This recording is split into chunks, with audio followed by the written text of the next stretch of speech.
Y el día de hoy tenemos un invitado de lujo. Nos referimos a Eduardo Recoba, economista de iForex Latinoamérica, además profesor universitario, escritor, y vamos a hablar sobre la coyuntura nacional, los paros, las extorsiones y cómo toda esta situación afecta al día a día de los peruanos y específicamente el gota a gota, los créditos por extorsión gota a gota que están golpeando a una cantidad enorme de peruanos, de emprendedores, de micro y pequeños empresarios, y los vamos a desmenuzar y vamos a hacer que se entienda de dónde salen, a dónde van, de dónde proviene ese dinero y cómo podemos solucionar esta situación tan complicada. Hola Eduardo, bienvenido. Muchas gracias a usted, Illich. Un placer estar acá y enhorabuena por el nombramiento como presidente de esta Comisión de Economía. Y me parece también dar las felicitaciones por acercar a la comisión a la gente, ¿no? A través de estos espacios, a través de estos podcasts, ¿no? Así que también felicitaciones por esto. Gracias, Eduardo. La coyuntura nos dice que la gente ha salido a protestar. Los transportistas, que son micro y pequeños empresarios que contribuyen a la economía, están en las calles, y algo que todo el mundo habla, pero que no se sabe a ciencia cierta qué es: los créditos por extorsión gota a gota. Sí. ¿Qué nos tiene que decir al respecto? A ver, básicamente, o sea, más que una manera de prestar dinero, el crédito gota a gota es una extorsión, ¿no? Hay que partir de eso, ¿no? Que estamos hablando de un delito. Y un delito que tiene una metodología, ¿no? Que tiene un nivel de funcionamiento donde el prestamista brinda un crédito, entre comillas, ¿no? Al prestatario, pero lo hace de manera imperiosa, no, prácticamente no propone, sino dispone. ¿Y esto qué significa en buen cristiano? Que el prestamista, el crédito gota a gota, va a generar una obligación ante el prestatario que va a derivar incluso acciones agresivas, acciones violentas. Las tasas de este tipo de préstamos son de 2 dígitos mensual. Eso significa que en el mejor escenario, en términos anuales, las tasas convertidas al año, voy a ponerme un poquito técnico, pueden significar 3 dígitos. Si vamos a una tasa del 20%, probablemente estas tasas superen los 700%, el 700% al año.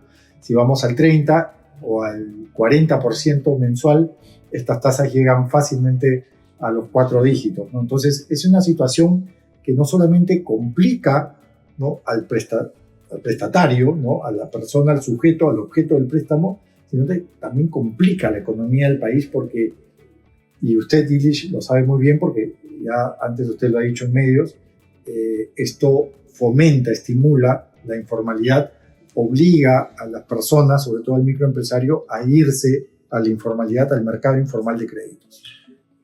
Para que haya demanda, o sea, para que se requieran estos créditos gota a gota, necesita haber oferta, o sea, necesita de gente que consuma estos créditos gota a gota. Y si ya no puede conseguirlo de la banca formal, lógicamente se va a ir a la banca informal o al crédito informal. Y ya no va a poner una garantía. La garantía que pone es su vida. Es su vida. Ese es un comentario muy inteligente porque me obliga a plantear las fallas estructurales del sistema bancario, ¿no? Recordemos que contamos con un oligopolio, ¿no? De bancos que concentran 80% de los depósitos, 80% de los créditos. Entonces, la oferta en función al mercado de créditos es muy limitada, ¿no? Y no provoca, por otro lado, ¿no? Eso por el lado del sector privado. Por el lado del sector público, tampoco existen mecanismos para incorporar esa masa crítica de informales a la banca formal. No tenemos una industria, por ejemplo, microfinanciera muy poderosa, ¿no? Se hablaba, por ejemplo, de un rol, de un papel del Banco de la Nación que tiene pues una red de cajeros que llegan pues, no sé, a Ilave, Puno, Nauta, Iquitos. pero ese rol ya se ha ido diluyendo, ¿no? Y ha pasado a un segundo plano. Entonces, es clave también analizar, Illich, dentro de esta matriz, ¿no? ¿Cuál es la infraestructura bancaria que tenemos? Y es muy limitada, ¿verdad? Hablando de ese tema, por ejemplo, se tienen a las cajas municipales, y estas son del Estado. Considero, por tanto, que podría hacerse un mix entre el Banco de la Nación, las cajas municipales y poder entrar y generar esa competencia que se necesita. Además, hay bancos internacionales que debieran ingresar, hay economía digital que debiera ingresar. Pero volvamos a lo que significa el gota a gota. Le dan dinero rápido a los micro y pequeños empresarios. Le dan dinero rápido a la señora del restaurante, al casero del mercado, al transportista, al de la bodega de la esquina, al que alquila su canchita de fútbol. Le dan dinero rápido. Y ese dinero rápido es con un alto interés, como lo comentas. ¿Y de dónde proviene este dinero? Es también otra pregunta sumamente inteligente, ¿no? Porque ahí hablamos de no solamente una economía informal, sino una economía delictiva, que tiene que ver con lavado de activos. Digamos, la minería ilegal, la tala, el narcotráfico, necesitan lavar dinero. Y la mejor manera de hacerlo es a través de empresas, algunas offshore o empresas fantasmas, pero hay una tercera vía que se inició allá por fines de los 90, inicio de los 2000, acá en América Latina, sobre todo en países, digamos, como Colombia, ¿no? Donde había una estructura de narcoestado y eso obligaba a esta, entre comillas, industria del narcotráfico a canalizar estos fondos. Y lo mejor era hacerlo a través de estos préstamos totalmente informales, totalmente imperiosos, ¿no? Porque si uno está, para hablar de la operatividad nomás, ¿no? Si uno está en su puesto en el mercado, no sé, supongamos que vendemos fruta, ¿no? Y uno está tranquilo y de pronto se acercan, ¿no? 2 o 3 personas y literalmente, y yo lo sé porque yo he trabajado con asociaciones de comerciantes, de microcomerciantes, en Villa María del Triunfo, en Pamplona Alta, Pamplona Baja, se acercan 2 o 3 personas y de la nada te ponen 1.000 soles. 1.000 soles. Y me quedo corto. Ha habido casos en que, por ejemplo, asociaciones de taxistas en Pamplona Alta les ponían 10.000 soles o 20.000 soles. Y cuando hablo de poner, es literal. Agarraban los fajos y los ponían en la mesita del puestito o en el tablero del taxi. Y le decían, acá tienes 10.000 soles, ya tenemos tu nombre, tenemos el nombre de tu esposa, sabemos a qué hora entran, a qué hora salen tus hijos del colegio. Venimos a cobrarte la próxima semana, porque ese es un detalle importante. El cobro, que me faltó mencionar, por cierto. El cobro no es un cobro, digamos, periódicamente fijo. Te pueden cobrar el día de mañana, si hoy día estamos viernes, mañana sábado te pueden cobrar, o te pueden cobrar en una semana, o te pueden cobrar en 2 semanas, o te pueden cobrar mensual, o trimestral, o semestral. Entonces, tú tienes esa incertidumbre como comerciante de no saber cuándo van a venir, ¿no? Entonces, ese es otro detalle de este tipo de préstamos que complican no solamente económicamente, sino emocionalmente. Eduardo, quiere decir entonces que los narcotraficantes, a través de estos créditos gota a gota, están poniendo el dinero en los negocios, en los pequeños negocios de los formales, los que cometen el delito de trata de personas, que ponen a mujeres, niñas, adolescentes en la prostitución, ese dinero está entrando formalmente, está entrando a la casa de los emprendedores del Perú, que el dinero de la corrupción, que es un dinero ilegal, está entrando por estos préstamos gota a gota. Claro. Entonces estamos contaminando las familias del Perú. Esa es una buena frase. Y además están lavando el dinero, porque no olvidemos que estos gota a gota se pagan ya por yapes, ¿no? Claro, entonces, en pequeñas cantidades se les retorna ese dinero, pero un dinero ya legal. Claro. Y eso va a generar una explosión en la economía del Perú. Claro, lo que sucede es que estamos hablando de préstamos ilegales, informales, ¿no? Estamos hablando de préstamos delictivos, pero detrás de ello hay un aparato, por decir algo, ¿no? Muy metodológico. Muy metodológico que tiene que ver con las vías desde donde yo como delincuente, sea minería ilegal, narco, sea la trata de personas, yo voy a tener una vía de escape, ¿no? Para los dineros mal habidos, ¿no? Claro, un modelo es el offshore, ¿no? Crear empresas fantasmas es otro modelo, financiar negocios, digamos, que no tienen gran nivel de rotación, ¿no? Pero sin embargo los vemos años ahí, que nadie entra a esas tiendas, pero los vemos años ahí operando, y evidentemente el gota a gota, ¿no? Ahora, en el gota a gota también existe este detalle de que tú le has dado un nombre que me parece muy adecuado, ¿no? Contaminas la economía, ¿no? Contaminas un organismo, ¿no? Que desde la economía monetaria y bancaria, para que los que nos están escuchando y viendo lo entiendan, la economía monetaria y bancaria tiene que ver con la oferta de dinero, ¿no? Con el dinero, que es un poquito distinta a la economía real, que tiene que ver con demanda, con consumo, con trabajo, con chamba. Entonces, ambas, al interactuar, ¿no es cierto?, provocan crecimiento.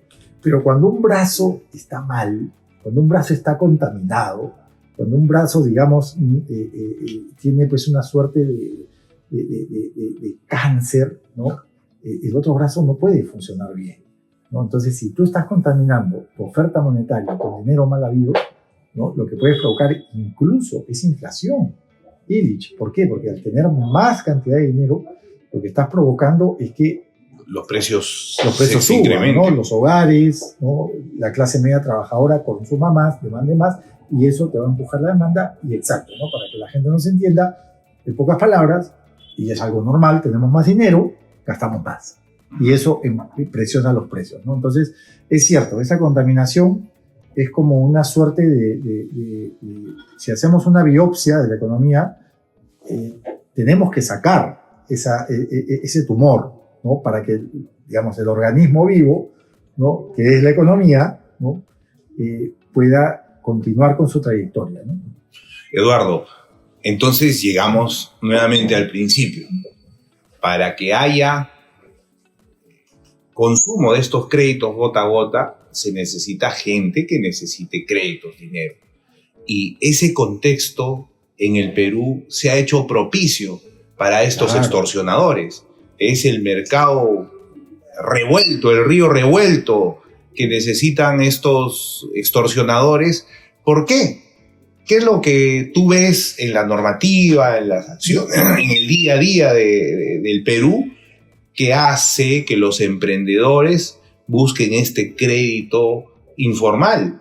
A ver, un contexto previo, antes de responder a tu pregunta. 9 de cada 10 empresas en el Perú son pequeñas, medianas y microempresas, ¿no? El 98%, digamos, son microempresas, ¿no? Y a la microempresa, la banca múltiple, formal, le cobra año 2 dígitos. A la gran empresa, a la gran corporación le cobra 1 dígito al año. Eso por un lado. Segundo, el mercado de microcréditos no es suficiente, no es el adecuado. Y todavía, y este mercado de microcréditos que tenemos, ¿no? Es cierto, ha avanzado mucho. Una consulta. Cuéntame. En un banco grande, para no hacerle cherry a los bancos grandes, ¿no? Sin decir nombres, claro. ¿no? Claro, un banco claro. grande de logo azul no le presta a la bodega de la esquina. No le presta a la bodega. Y si le presta, le va a castigar. El de logo verde, no le presta al transportista, no le presta al del mercado, al del puesto del mercado, no le presta. Claro. ¿Quiénes le prestan a este gran número? Porque son 9 de cada 10 empresas que son las micro en el Perú. ¿Quiénes le prestan? Formalmente. Formalmente tienes un gran banco micro crediticio, ¿no? Que además es parte de un grupo económico muy grande, ¿no? Y de ahí tienes, sí, microfinancieras, tienes EDIPYMES, cajas, ¿no? Cajas, ¿no? Pero recordemos que las cajas tienen un problema también, ¿no? Tienen un problema ahí que tienen que solucionar, un problema estructural, ¿no? Entonces, pero ese mercado del microcrédito es pequeño y muy limitado, ¿no? Y además, hay un tercer punto en el mercado del microcrédito, Illich, y usted lo puede ver en la SBS o lo puede ver incluso, ¿no? Yéndose al microcrédito, que piensan como banco. O sea, ven al microempresario, lo ven como lo puede ver un banco. Entonces le castigan, ¿no? Porque ellos saben perfectamente que su mercado es informal. O sea, la microfinanciera sabe que el comerciante, que el taxista, que el transportista de menor calado, el pescador, es informal, el pescador artesanal, es informal. Entonces hay un castigo. Entonces, y ahí tendríamos que explicarle al público un poco cómo es que el interés va directamente relacionado con el riesgo. Claro. ¿No es cierto? Claro. Entonces, si yo tengo, en el ejemplo tuyo, un pescador que no sé cuánto va a ganar exactamente al mes, le genera que le presta dinero un riesgo. Uh-huh. Y este riesgo puede ser alto. Claro. Por ejemplo, en la agricultura, si le presta a un agricultor que no tiene agua suficiente para que haga una cosecha normal, y a un pequeño, ¿no? A un pequeño agricultor, claro, ¿no? Le va a dar una tasa de interés alta. ¿Por qué? Pues lo que pasa es que yo no sé si tu producción te va a ir bien. Claro. Entonces me curo en salud, cautelo lo que te presto, claro, y te doy un interés un poco alto. Exacto. ¿No? Un poco alto o alto de acuerdo a la entidad financiera. Igual con los distintos otros sectores. Usted ha sido mucho más diplomático que yo, porque yo he hablado de castigo, ¿no? Ahora, castigo en el sentido técnico, como usted, Illich, lo ha descrito. Pero sí, existe eso, pero además existe ese pensamiento de que yo como microfinanciera o como microbanco tengo que generar las provisiones, porque técnicamente se llaman así provisiones, uh-huh, que me respalden. Y eso tiene un costo. Claro. Y ese costo, ¿a quién se lo traslado? Al pescador, al agricultor, pequeño agricultor, a la señora o el señor que hacen tortas o queques, etcétera, o al taxista, ¿no? Esa provisión no es otra cosa que, por ejemplo, si yo presto 100 soles al casero de la esquina, yo tengo la obligación de guardar otros 100. Claro. Entonces, mínimo 50. Mínimo 50, ya. 50, o sea, para prestar yo 100, claro, tengo que tener no 100, sino 150. Claro. Y de eso se saca los gastos administrativos y se le traslada al consumo. Ahora, es cierto, la industria microfinanciera en Perú, en los últimos 20 años, diría yo, ha desarrollado mucho, ¿no? Y ha desarrollado mucho en el sentido, porque hay una lectura transversal, de pronto me estoy adelantando esta conversación, pero hay una lectura transversal en todo esto, ¿no? Que es la educación financiera, que es algo tan clave, tan crítico, ¿no? Que la gente, porque usted es mucho más joven que yo, ya, eso es un hecho, ¿ya? ¿Cuál fue mi educación financiera? Illich, mi abuela me regaló un chanchito y yo tenía que depositar ahí mis soles, después mis soles que se convirtieron en índices, usted no se acuerda de eso, pero esa fue mi educación financiera. O sea, nadie me enseñó lo que es concepto de la tasa de interés. Me acuerdo un poco, porque con un billetito de Miguel Grau yo podía comprar un caramelito, claro. Perita. Claro, claro. Eso, o sea. Bueno, pero usted compraba perita y yo ya estaba en la universidad, yo iba a comprar cerveza. Bueno, pero que no se enteren, ¿no? Ahora, el tema es que esa es la lectura transversal, ¿no? Educación financiera. Claro, desde el sector público se han hecho avances. La SBS, y esto hay que reconocerlo, lo bueno hay que decirlo, digamos, tiene una plataforma de educación financiera muy sólida, ¿no? Pero falta expandir esto, ¿no? Entonces, al final, aquí, ya para aterrizar en la pregunta o en el comentario, tenemos, y es algo que no sabe necesariamente el comerciante, el taxista, el pescador, el pequeño agricultor, pero tenemos opciones al gota a gota, ¿no? Tenemos opciones, tenemos la fintech, por ejemplo. Claro, ¿no? Ahí. Entonces se le da el contexto para el gota a gota, pero también se le ha dado normativa que aparentemente ha ido en beneficio de los consumidores, criticado ahora, después de 2 años, la ley contra la usura, que lo que ha generado o lo que ha hecho es poner topes financieros a los intereses. Claro. Entonces, cuando ponen un tope financiero, yo, microfinanciera, voy donde el casero de la esquina, el del mercado, y él no tiene contabilidad completa, pues, ¿no? No tiene estado de ganancias y pérdidas, no tiene contabilidad, es micro, no tiene todos esos documentos. ¿Y qué hago? Agarro su cuaderno diario y lo evalúo y con eso le doy préstamo. Claro. Eso significa que ellos es un cliente con un poco de riesgo, porque no se sabe cuánto va a ganar, cuánto va a tener al mes, no es estable, y le suben el interés. Pero al ponerle topes, ya no le pueden subir el interés a mucha gente. Y ellos, lógicamente, se van a otra entidad y la otra entidad tampoco le da crédito. Entonces, al no conseguir crédito formal, se tienen que ir. Entonces, vamos viendo que algunas normas que se hacen con buenas intenciones al final terminan perjudicando, porque yo prefiero que le den a ese comerciante, no sé, 20, 25, 30, 35 al año, 4% mensual, que le den 10, 20, 30% mensual y les cobren de una manera violenta, con pistolas o granadas. Claro. Entonces, se generan estos contextos, pero por normas que se emiten, que emite el Congreso de la República. Por si acaso yo soy y hemos asumido esta presidencia con los activos y pasivos.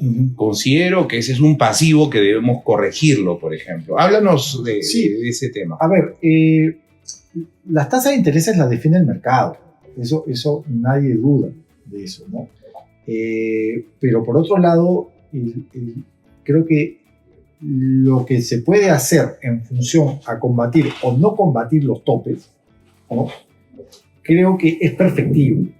O sea, yo necesariamente no derogaría determinada normativa o código a propósito de las tasas, pero sí modificaría, reperfilaría los alcances, sobre todo, ¿no? Los objetivos, ¿no? ¿Por qué? Porque me parece importante que en el caso de la Comisión de Economía se diseñen leyes, ¿no? Que tengan la capacidad de ser modificadas, de ser reperfiladas, de ser reformuladas, ¿no? De acomodarse a la realidad. Exacto, ¿no?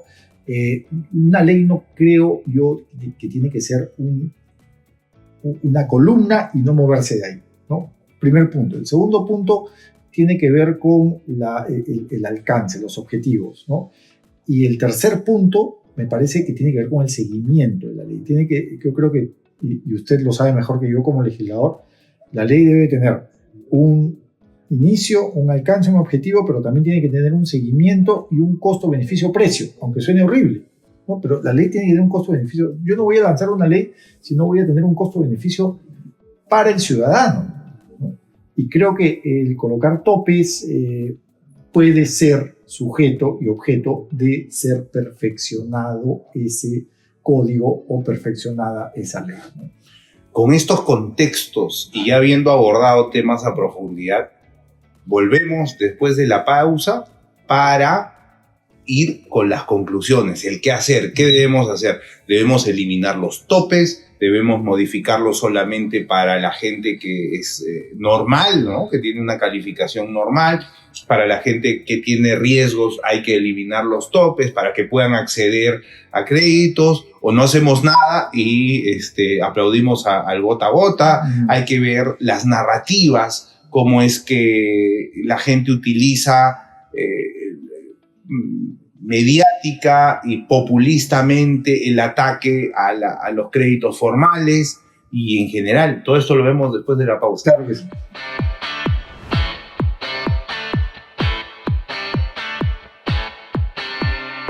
Economía en acción.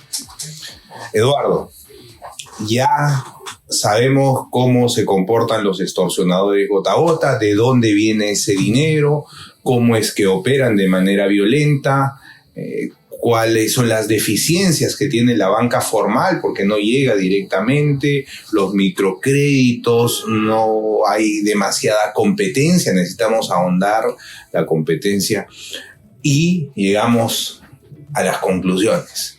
Como comentaba, se han aprobado hace algún tiempo unas normas de topes financieros, que si bien es cierto ha sido una buena idea de protección al consumidor, pero en la práctica lo ha desprotegido, porque al ponerle un tope financiero, ya algunos clientes riesgosos que van siendo 500,000 que se les ha dejado de atender y otros 150,000 que han salido de la banca formal, ahora están teniendo créditos gota a gota. Y esto se está proliferando.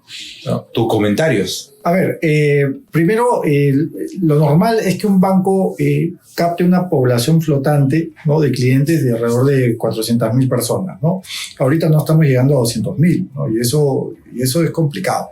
Ahora, a propósito de la normativa de topes, sí es viable, pero también es perfectible, ¿no? Y hay que acomodarla de acuerdo a casos específicos, ¿no? Y ese acomodo, ese reperfilamiento, tiene que ser parte de una política pública, ¿no? Tiene que ser parte de una política pública con visión, ¿no? Con visión a largo plazo, no tanto a corto plazo.